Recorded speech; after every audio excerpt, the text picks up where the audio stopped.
Gene Kelly's legs buckled beneath him at 9:47 p.m. on February 1st, 1996.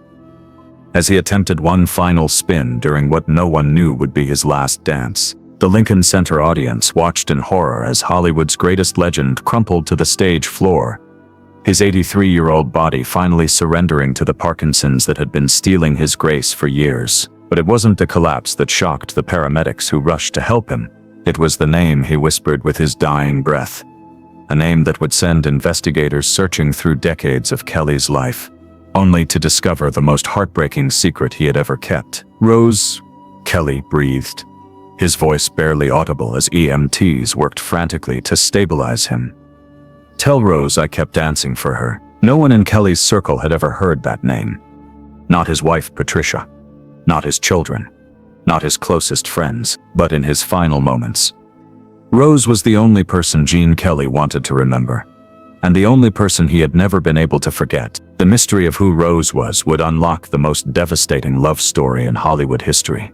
The performance that ended Gene Kelly's life began 6 weeks earlier, with a phone call that should have been refused. The American Film Institute was planning a tribute to Kelly's 7-decade career, complete with a retrospective screening and a brief live performance by the legend himself. "Gene, you don't have to do this." Patricia had pleaded with her 83-year-old husband, who could barely hold a coffee cup without his hands shaking. "Everyone knows you are sick. No one expects you to perform anymore." But Kelly had already made up his mind. This wasn't about what people expected. It was about something much more personal. Something he had been carrying for 67 years, and would finally have the chance to complete. "I have to do this. Patricia, there is something I need to finish." Patricia didn't understand what her husband meant, but she recognized the look in his eyes. It was the same expression he had worn during their most important conversations, when he was wrestling with memories too painful to share, but too important to ignore. For 6 weeks, Kelly prepared for what he privately knew would be his farewell performance, against his doctor's orders, against his family's wishes, against every reasonable person who begged him to reconsider. He spent hours each day in his home studio, working through the routines that had made him immortal, but he wasn't preparing to recreate his greatest hits from Singing in the Rain or An American in Paris. Kelly was choreographing something entirely new, a 3-minute piece he called For Rose, dedicated to a woman whose existence he had hidden from the world for nearly 7 decades. The secret Kelly had been carrying since 1929 began in the most innocent place imaginable, a Pittsburgh dance hall, where 17-year-old Gene Kelly met 16-year-old Rose McKenna, an Irish immigrant's daughter with red hair and a smile that made him forget every dance step he had ever learned. Rose wasn't particularly skilled as a dancer, but she moved with a joy that transformed everything around her. When she danced, people stopped what they were doing and smiled without knowing why. She had the gift that Kelly would spend his entire career trying to capture on film.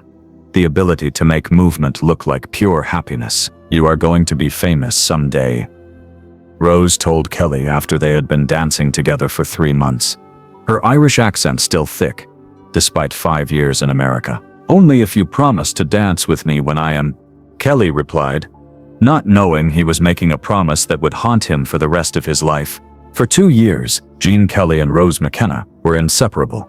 They practiced together, performed at local events together, dreamed together about the day when they would take their partnership to New York and show the world what real dancing looked like. But Rose had a secret she hadn't shared with Kelly. A family obligation that would tear their love story apart just as it was beginning to bloom. In March 1931, Rose's father received word that his elderly mother in County Cork was dying and needed family to care for her. The McKenna family had spent every penny getting to America, and now they had to choose: send Rose back to Ireland to care for her grandmother, or let an old woman die alone. "It is only for a year," Rose promised Kelly through tears as she packed her few belongings. "Maybe less. I will come back as soon as grandmother passes, and we will pick up exactly where we left off." Kelly, barely 19 years old and convinced that love could conquer any obstacle, made the promise that would define the rest of his life. "I will wait for you, Rose, however long it takes." I will wait. Rose McKenna sailed for Ireland on April 15, 1931. Carrying Kelly's promise and her own certainty that she would be back in Pittsburgh within a year to marry the boy who danced like he was arguing with gravity and winning. But life, as Kelly would learn, rarely honors the promises young people make to each other. Rose's grandmother didn't die quickly. Instead, she lingered for 3 years, requiring constant care that fell entirely to Rose. By the time the old woman finally passed in 1934, Rose had become essential to the Irish relatives who had grown to depend on her strength and kindness. Stay another year, they pleaded. Help us get back on our feet, and then you can return to America. Rose, who had inherited her grandmother's sense of duty along with her fierce independence, agreed to stay. 1 year became 2, then 3, then 5. Meanwhile, Kelly's own life was moving forward with relentless momentum. His dance career was taking off. Opportunities in New York were calling, and the practical demands of building a professional life made it increasingly difficult to maintain a long-distance relationship with someone who seemed to exist more in memory than reality. By 1936, Kelly's letters to Rose had become sporadic. By 1938, they had stopped entirely. He told himself he was being realistic, that Rose had clearly chosen her Irish family over their American dreams, that waiting indefinitely for someone who might never return was naive and self-destructive. But Kelly never stopped loving Rose McKenna, and he never stopped feeling guilty about breaking his promise to wait for her. What Kelly didn't know, what he wouldn't learn until it was far too late, was that Rose had been writing to him throughout those 7 years, sending letters that never reached him because his family had moved and forwarded mail wasn't reaching its destination. Rose spent nearly a decade believing that Kelly had forgotten her, while Kelly spent the same years believing that Rose had forgotten him. In 1938, Rose finally saved enough money to return to Pittsburgh, only to discover that the Kelly family had moved to New York and left no forwarding address. She spent 3 months searching for Jean, visiting dance studios, and asking anyone who might have information about the boy who had promised to wait for her. But Kelly was already in New York, building the career that would make him famous, and trying to forget the girl who had taught him that dancing was about joy before it was about technique. Rose McKenna returned to Ireland heartbroken, but not defeated. She married a kind farmer named Patrick O'Sullivan, raised 3 children, and lived a good life filled with community involvement and quiet happiness. But she never stopped wondering what had happened to Gene Kelly. And she never stopped missing the boy who had made her feel like dancing was the most natural thing in the world. For 67 years, neither Kelly nor Rose knew that their separation had been caused by failed communication, rather than failed love. Kelly built his legendary career while carrying the weight of broken promises, while Rose raised her family while carrying the memory of the one great love that had slipped away. But in 1995, an Irish genealogist working on a McKenna family tree managed to track down Rose O'Sullivan, now 82 years old, and living in a cottage in County Cork. During their interview, Rose mentioned her brief time in America and her lost love for a boy named Gene Kelly, who had wanted to be a dancer. The genealogist, who recognized the name immediately, made the connection that neither Rose nor Gene had been able to make for nearly 7 decades. Mrs. O'Sullivan, the genealogist said gently, I think your Gene Kelly became rather famous. The letter that reached Gene Kelly in December 1995 was written in the same careful handwriting he remembered from 1931, though now it trembled with age and emotion. Dear Gene, Rose had written, I don't know if you will remember me, but I never forgot you. I have spent 64 years wondering what happened to the boy who promised to wait for me. And I have just learned that you became everything we dreamed you would become. I am proud of you, even though I couldn't be there to see it happen. I hope you have been happy. I hope you found someone who danced with you the way we danced together. All my love, Rose McKenna O'Sullivan. Kelly read the letter 17 times before showing it to Patricia, tears streaming down his face as he realized that the love he had carried for nearly 7 decades had been mutual, that Rose had been searching for him just as desperately as he had been remembering her. I have to see her, Kelly told his wife. I have to tell her I never stopped dancing for her. But Kelly's Parkinson's was too advanced for international travel, and Rose was too frail to make the journey to America. Instead, they exchanged 3 more letters over 6 weeks, sharing the details of lives lived apart, but never truly separated. I watch your movies when they show them on television. Rose wrote in her final letter, "When I see you dance, I remember what it felt like to move with someone who understood that dancing was about finding joy together. Thank you for keeping that alive in the world, even when we couldn't keep it alive together."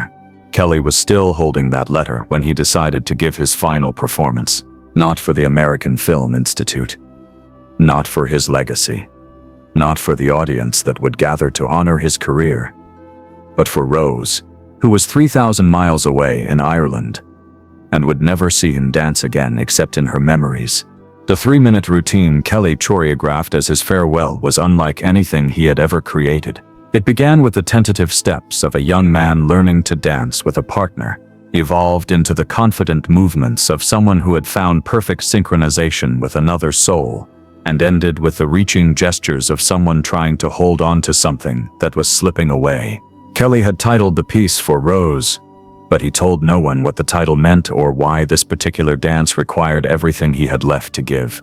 On February 1st, 1996, Gene Kelly walked onto the Lincoln Center stage for the last time. The audience of 2,000 people rose to their feet before he had taken a single step, recognizing that they were witnessing the end of an era. For 2 minutes and 37 seconds, Kelly danced with a strength and grace that seemed impossible for an 83-year-old man with advanced Parkinson's disease. He moved as if he were dancing with an invisible partner, reaching for hands that existed only in his memory, spinning with someone who had been absent for 65 years, but had never really left his heart. Then, at 9:47 p.m., as Kelly attempted one final spin, the same move he had performed with Rose in a Pittsburgh dance hall in 1930.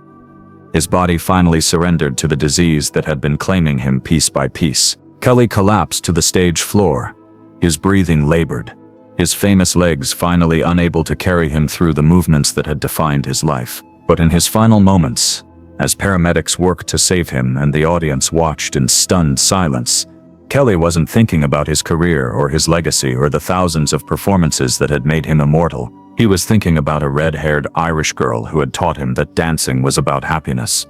And he was finally telling her what he should have said 65 years earlier.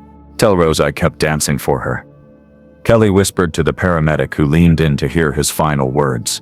"Tell her I never stopped waiting." Gene Kelly died at Mount Sinai Hospital at 2 a.m. on February 2nd, 1996, with Patricia holding his hand and his children surrounding his bedside. His official cause of death was complications from pneumonia. But those who had witnessed his final performance understood that Kelly had died exactly the way he had lived, in service to a love that was bigger than his own mortality. Rose O'Sullivan received word of Kelly's death through the same genealogist who had reunited them 6 weeks earlier. Along with the news came Kelly's final message, delivered by a paramedic who didn't understand its significance, but recognized its importance to the dying man who had whispered it. Rose spent her remaining 2 years telling anyone who would listen about the boy from Pittsburgh who had become the greatest dancer in the world, but had never forgotten the girl who had taught him what joy looked like in motion. She died peacefully in her sleep on March 15, 1998, holding a photograph of herself and Gene Kelly from 1930, both of them young and radiant, and completely unaware that they were about to lose each other for nearly 7 decades. Gene Kelly's final performance lasted less than 3 minutes, but it revealed the truth that had driven his entire career, that the most important dancing happens not for audiences or critics or cameras, but for the people we love, especially those we have lost, especially those who exist now only in the movements we make in their memory. The mystery of who Rose was had been solved, but the real mystery, how a love that lasted only 2 years could sustain someone for an entire lifetime, remained as beautiful and inexplicable as dance itself. In the end, Gene Kelly's greatest performance wasn't any of the routines that made him famous. It was the 67-year dance of memory and longing that he performed every day for a red-haired Irish girl who had shown him that moving together was the closest thing to flying that two people could achieve. Kelly kept his promise to Rose. Even when he didn't know she was still waiting to hear it, he never stopped dancing for her. And in his final moments on that Lincoln Center stage, he finally found the grace to tell her so.